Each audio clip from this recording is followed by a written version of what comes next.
Hi everyone, my name is Shelly Minton. I work at Miami University. I am a web content specialist in university communications and marketing. I've been doing that about 7 years. One of my primary roles in my job is doing training for faculty and staff for the tools that UCM manages. So I'm not an instructional designer, but that is a field that I am very interested in getting into. I love the work that I do creating these modules. I also, 2 years ago, started working as an adjunct faculty member at Miami teaching web interaction design, so basic HTML and CSS. So I do expect to learn a lot. Hopefully I can offer some things to you guys as well. So when I'm looking for resources, I do use Google all the time. When I hear about something new, a new tool that someone wants to try, I go and research and see how it will work, with our current tools that we use.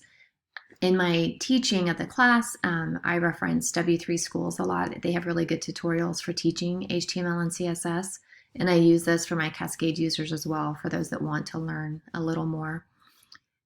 Content strategy is a big part of what I use in creating our marketing information, but I also think it's useful in course design, right? Because it's all about your audience and your goals and what you're trying to accomplish. So combining the content strategy, the user experience, I think those are useful skills to have when creating a course. Brain Traffic is a content strategy company that I really like to work with. I've gone to a lot of their conferences. I use YouTube a lot, TED Talks. I incorporate those in my classes. We focus a lot on web accessibility, which I also think is, obviously important in course design. And so I'm always, leaning with an eye towards that as far as images I use and text and videos to make sure they're closed captioned. I meant to say this is my second course, but I started with course 4 in January, so I'm doing them out of order.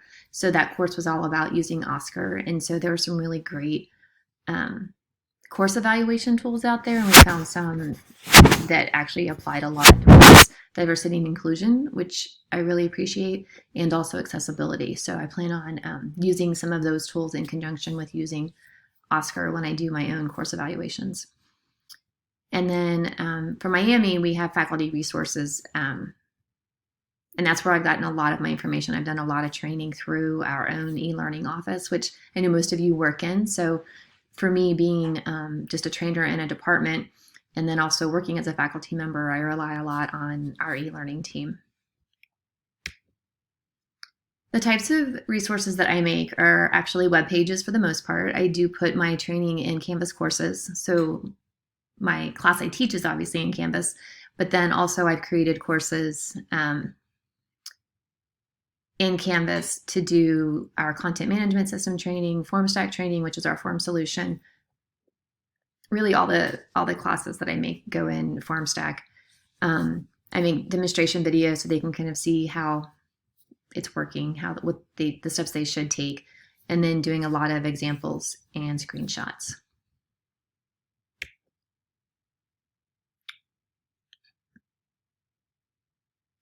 And so when I'm actually creating my courses or information, I use Kaltura and Screencast-O-Matic. Kaltura is good. It's what we incorporate in our CMS. And so that auto captioning works really well and it integrates well with our CMS. I also use Screencast-O-Matic. That's what I'm using for this one. I just upload it to YouTube and I can do closed captioning in there. FormStack is our tool that we use at Miami for all of our electronic forms. So I use the training for that, but then I also incorporate actually using the forms as part of the process of people getting training and access. Excuse me. I use Canvas, which is our LMS, and then Canva just for quick design work. I'm not a designer, and so I can use the Adobe products a bit, but for me, for what I do, they're more complicated than I need. Same thing with Pixlr. I use that for photo editing. And part of that is too because I'm training web editors that are administrative assistants and sometimes faculty that doing web pages is not their main job. It's just something they were tasked to do. And so they don't all have access to the Adobe software. And so these tools are just really quick and easy for them to use and give them what they need. And then Cascade is our content management system, so I use that to create our web pages. And then the way I share these tools and information with others is we use Team Dynamics as our ticketing system. So if people have questions or problems, or they want to enroll in a course, or get an account, then we typically use Team Dynamics, and there's some automation set up in there to make it easy. We have a website that I'll show you where all the basic information lives. Then I also do open labs where people can come and work.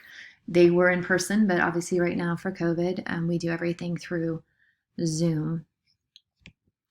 And so just an example. So this is a web page on our UCM site. And so there's just a little description of the tools that we offer and what people might be looking for. And then, for example, FormStack, if they want to learn more about it, they can request an account, which then opens up Team Dynamics and creates a ticket. And so then we start that process. And then all the training is self-enrolled, so they can just enroll in it. And then I've created it using modules. And so this is another reason why I want to do the instructional design training and work, because I feel like I've provided the basic information, but every time I learn something new, right, I can make my course better. So that is a little bit about me and what I do, and I look forward to meeting the rest of you throughout the course.